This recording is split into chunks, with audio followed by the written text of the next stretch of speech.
अगर मेरा प्रचार सब में ज़्यादा अगर करते होंगे तो ये बच्चे हैं, सब में ज़्यादा प्रचार हर घर में सांप की निशानी को पहुंचाते हैं।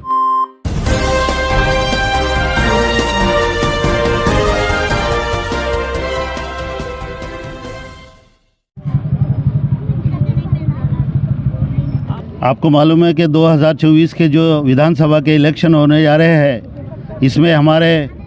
यहाँ के नामदार अब्दुल सत्तार साहब जो है तो खड़े हुए हैं। आज जो है तो ईदगाह नगर पर जो है तो हमारे आमदार अब्दुल सत्तार साहब की यहाँ पर रैली है, प्रचार रैली। जो हमारे आमदार अब्दुल सत्तार साहब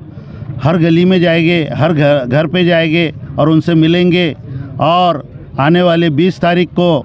मतदान की जो है तो गुजारिश करेंगे और सभी से मुलाकात करके उनसे दुआएं लेंगे और सभी का जो यहाँ पर हमारे ईदगाह नगर के जो वार्ड है, वार्ड नंबर 9 और 10, ये दोनों वार्ड के लिए जो है तो आमदार अब्दुल सत्तार साहब की ये रैली है, जो हज़ारों की संख्या में यहाँ पर जो है तो कार्यकर्ता मौजूद है। इसलिए सुबह से जो है तो लोग अपने काम धंधे के लिए नहीं गए, बल्कि हमारे आमदार अब्दुल सत्तार साहब जो है तो आने वाले, इसलिए वो यहाँ पर सुबह से रुके हुए ताकि हमारे आमदार अब्दुल सत्तार साहब को मिल सके और उनके लिए हम कुछ ना कुछ कर सके। हर आदमी की भावना है कि आमदार अब्दुल सत्तार साहब के लिए हम कुछ ना कुछ वक्त हमारा दे सके और उनके साथ में हमारे नौजवान साथी जो उनकी ताकत बन के उनके पीछे खड़े हुए, ताकि आने वाले 20 तारीख को ज़्यादा से ज़्यादा मतदान यहाँ पर 90%, 95% मतदान आमदार अब्दुल सत्तार साहब को होता है। लेकिन इस टाइम में नौजवान साथियों ने और ईदगाह के हमारे सभी भाई बुजुर्गों और दोस्तों ने और मेरी माँ बहनों ने ये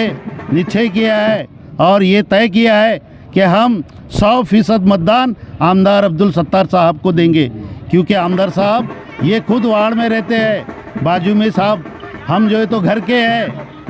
ये सब नौजवान साथी ये बोल रहे हैं कि आमदार साहब को यहाँ पर आने की ज़रूरत नहीं है, हम जो है तो आमदार साहब के लिए सबके अब्दुल सत्तार साहब। इसलिए मेरे सभी से गुजारिश है कि आने वाली 20 तारीख को सुबह से तीर कमान इस निशानी के बटन के सामने बटन दबाकर जो है तो आमदार अब्दुल सत्तार साहब को भारी अक्सरियत के साथ में जो है तो चुन के लाएंगे, ऐसा हमारा निश्चय किया है। यहाँ के में एक देखने को मिल रहा है, बच्चों को ये चीज़ों से नॉलेज नहीं रहता है, पर फिर भी बच्चे जो है तो अपने अपने घरों से निकल के सांप की टोपी रुमाल गले में डाल के और घूम रहे, गली गली में उनका प्रचार कर रहे हैं। बच्चों को ये चीज़ों से नॉलेज नहीं रहता है। आप इसके बारे में क्या बोलना चाहिए? हमारे नेता आमदार अब्दुल सत्तार साहब हमेशा कहते हैं, हर इलेक्शन के टाइम में बोलते हैं कि अगर मेरा प्रचार सब में ज़्यादा अगर करते होंगे तो ये बच्चे हैं, सब में ज़्यादा प्रचार हर घर में सांप की निशानी को पहुंचाते हैं। अगर हमारा विरोधी भी है ना तो उसको भी जो है तो रात में सोने के टाइम में बोलते हैं कि नहीं हमारे, क्योंकि हर निशानी जो है तो हमारे बच्चे। और जब भी आमदार अब्दुल सत्तार साहब का जो ये प्रचार करते तो आमदार अब्दुल सत्तार साहब भारी अक्सरियत के वोट से साथ में चुन के आते हैं। खींच के दान धनुष्यबान, खींच के दान धनुष्यबान, खींच के दान धनुष्यबान। जो गली में सांप की एंट्री नहीं होती है वो गली में भी काम हो जाती है, ऐसा भी देखने को मिला है। अरे ऐसी कोई गली नहीं बाकी कि जहां आमदार साहब ने काम नहीं करे। अगर जहां छोटी गली भी है तो वहां पर भी साहब ने जो है तो गट्टू बिठाने का काम किए, वहां पर नाली बिठाने का काम किए। आप देख लीजिए दूसरे तालुके का विकास और हमारे तालुके का विकास। यहाँ पर क्या था, ये पांदी थी बड़ी, जहाँ हम खड़े हुए हैं ना, ये बहुत बड़ी पांदी थी, सिर भर जो है तो यहाँ से पानी जाता था, आने जाने के लिए रास्ता नहीं था। लेकिन आज आप देखिए करोड़ों रुपए का काम जो है तो आमदार अब्दुल सत्तार साहब ने सिल्लोड के लिए मंजूर किया और ये विकास की गंगा जो सिल्लोड शहर में बह रही है।